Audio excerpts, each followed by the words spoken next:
Hi there, how you doing? Mark here, Moto. What we're doing today, we're going out on our GPZ today. Just I'll show you. Gpz900A8, one of the last ones they made. Let's go for a ride.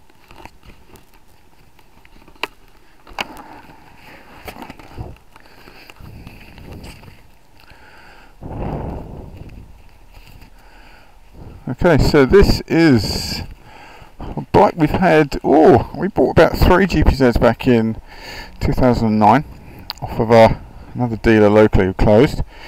They were in his back garden actually, so we dug them out of there.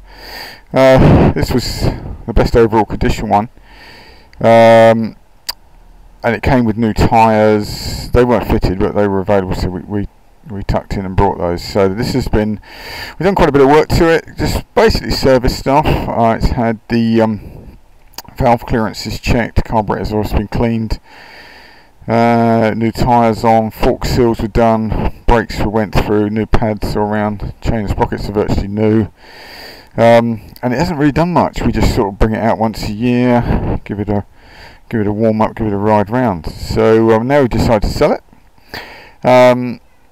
I think we're going to ask a couple of grand for it, thereabouts.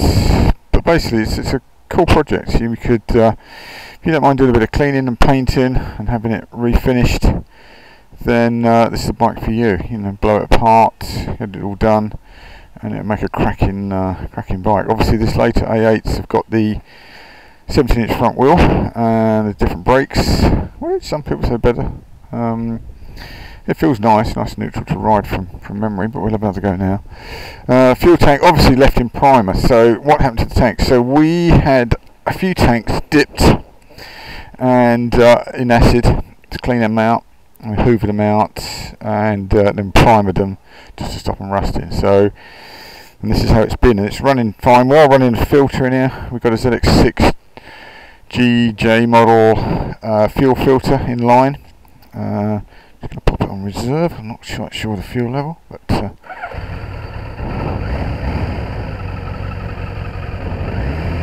there's it on choke, typical Kawasaki choke, revs up, gives itself a massive bit of revs, but we'll just pop that down.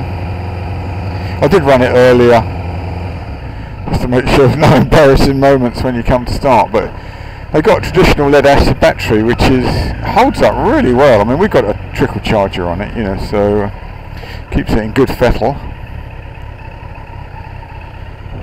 Let's go for a little spin. So we've got several GPZs. I've had 4 recently. We've done a couple up to pretty much concours. They were the early ones. And we used to use this one as a test bed, so we'd run the fuel tanks on it, bits and pieces like that, just as a sort of, so we knew everything was going to be okay.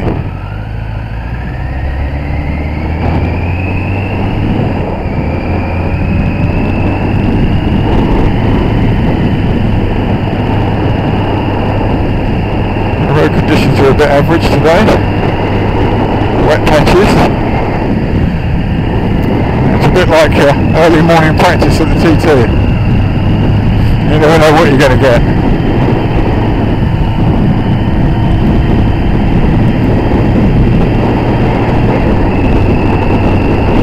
It's a nice smooth bike.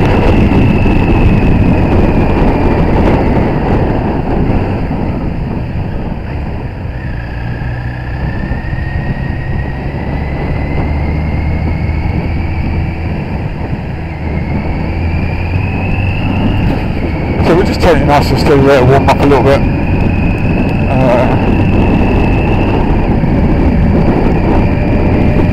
We've used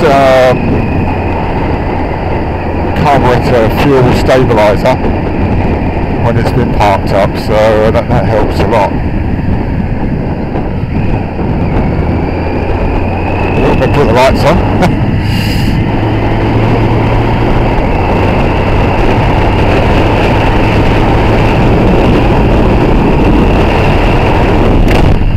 Yeah, think we used this one for testing some of the fan components as well than the relays, because we knew this one worked. So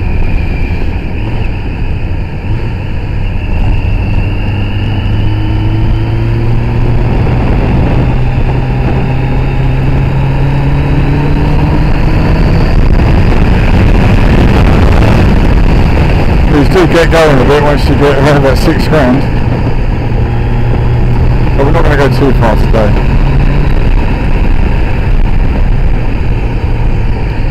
And what it really needs is a lot of use. It needs to be regularly used, and obviously you could use it as it is now. I mean, it's a perfectly rideable motorcycle, and these are very reliable.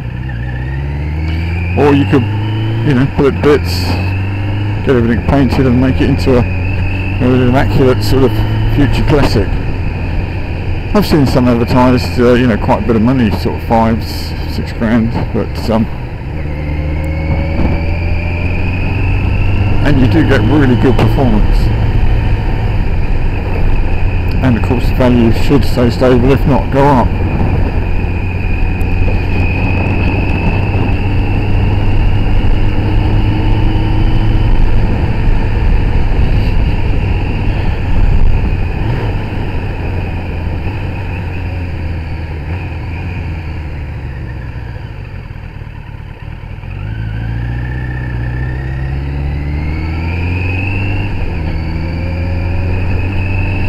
But we've got quite a lot of projects on at the moment. There's a 1000 we're doing, a TS185 that we're rebuilding, just picking up a few little G400cc Kawasaki trailers that we're going to be getting involved in as well. So this is probably one Gpz900 too many. Bearing in mind I've still got another one at home in some big pile as well.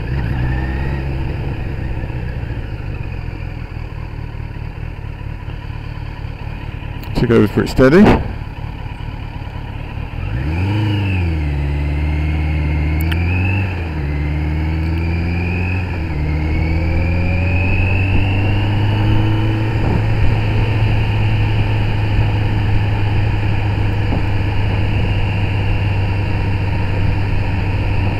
Fuel is looking very low, so fingers crossed. Go back.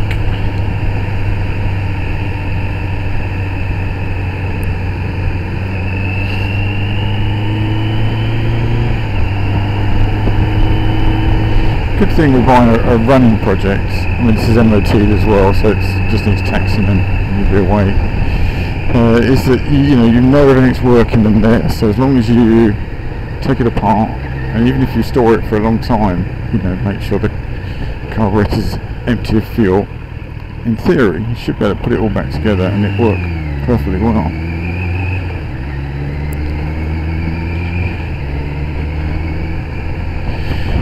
Sometimes with buying a non-runner, you've got to really suss out the reason why it's not running, whether it's just storage or whether it's had an underlying issue that no one's told you about.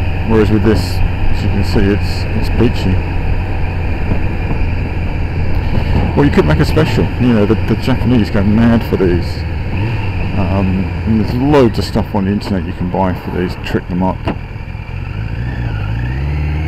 High performance stuff, handling mods. Some of them look great, and that's probably what we're going to do with the last one I've got at home, but we'll see how time goes.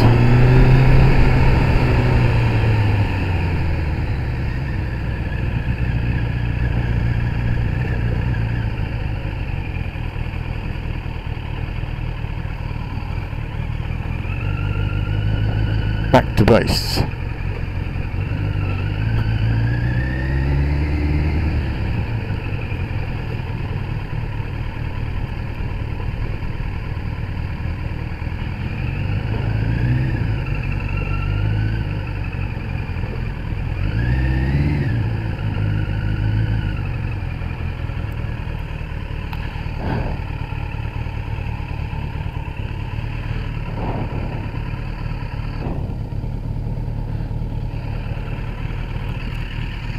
Right, there we go. Check it out on eBay. Cheers.